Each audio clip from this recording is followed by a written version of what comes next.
Dahil sa umuugong na panibagong kudeta sa liderato ng Senado, may ilang nagulat nang maupo sa upuan ng Senate President at tawaging Madam President ng ilan si Senadora Loren Legarda.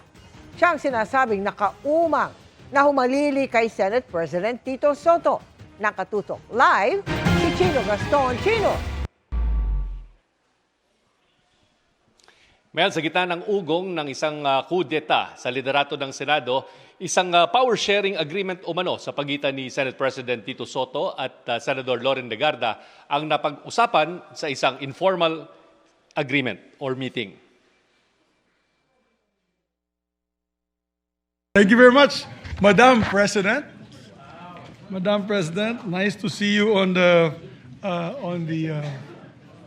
yes, session resumed already, right, Madam President? Yes, session is resumed. Ito ang nakakagulat na eksena sa dulo ng sesyon ng Senado kaninang hapon. Nang mag-resume kasi ng sesyon mula sa mahabang suspensyon, si Senadora Loren Legarda na ang nakaupo sa upuan ng Senate President. Si Senador Mig Zubiri, paulit-ulit siyang tinatawag Madam President bago siya nagmosyon para sa adjournment, habang nakangiti ang mga miyembro ng mayorya na nasa session hall, kasama na si Senate President Tito Soto. Madam President, I move that we adjourn session until 3 o'clock in the afternoon, Monday, February 9, 2026. I so move, Mr. President. Madam President. Any objections? I don't see the minority here, only the majority.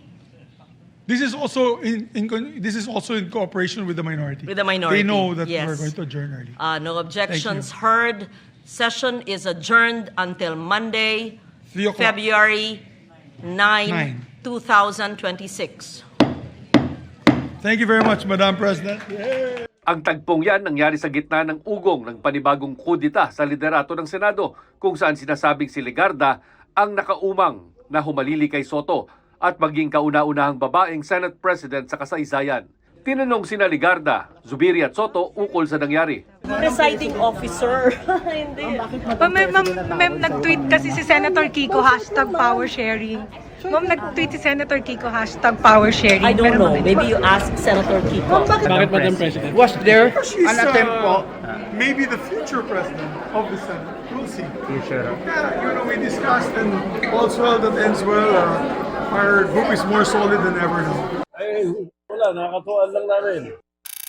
Unang nag-post sa social media si Senator Kiko Pangilinan ng isang litrato sa loob ng Senate Lounge, kasama si Legarda at 7 na iba pang senador na bahagi ng mayorya, sina Soto, Senador Bam Aquino, Panfilo Lacson, Risa Ontiveros, Win Gatchalian, JV Ejercito at Zubiri. Ang sabi ni Ejercito, isa sa mga napag-usapan umano sa pulong ang isang term sharing agreement sa pagitan ni Soto at Legarda. Ano ibig sabihin ng term sharing?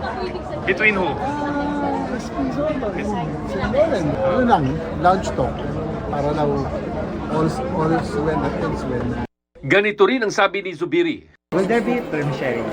Power sharing daw po kayo sa In Senate? the near future. Si Soto hindi sinagot ng diretso ang mga tanong kung nagkaroon nga ba ng tangkang palitan siya bilang Senate President. Ang post daw ni Senator Pangilinan, isa lang biro. Pero sa huli, wala raw siya problema kahit anong posisyon ang hawak niya. Pero may attempt pa talaga, sir, na magpalit ng leadership. Well, better ask them. Better ask them. Wala akong alam. Nagbibiro lang yun. Ibig niya sabihin siguro yung group ng majority. No. Ako ba, Senator? I can do any work in the Senate. I can be majority leader, minority leader, Senate President, or even a regular senator. I have no problem with that. The majority thwarted an attempt on your leadership, sir. Okay, sir. So there was an attempt and you were able to prevent it? Well, the majority, The majority. not me. Mel, sa ngayon ay nananatiling Senate President si Senador Tito Soto, pero sa isang text message ay sinabi mismo ng Senate President na balak nilang paupuin si Senadora Loren Legarda bago matapos ang 20th Congress. Mel. Maraming salamat sa iyo, Chino Gaston.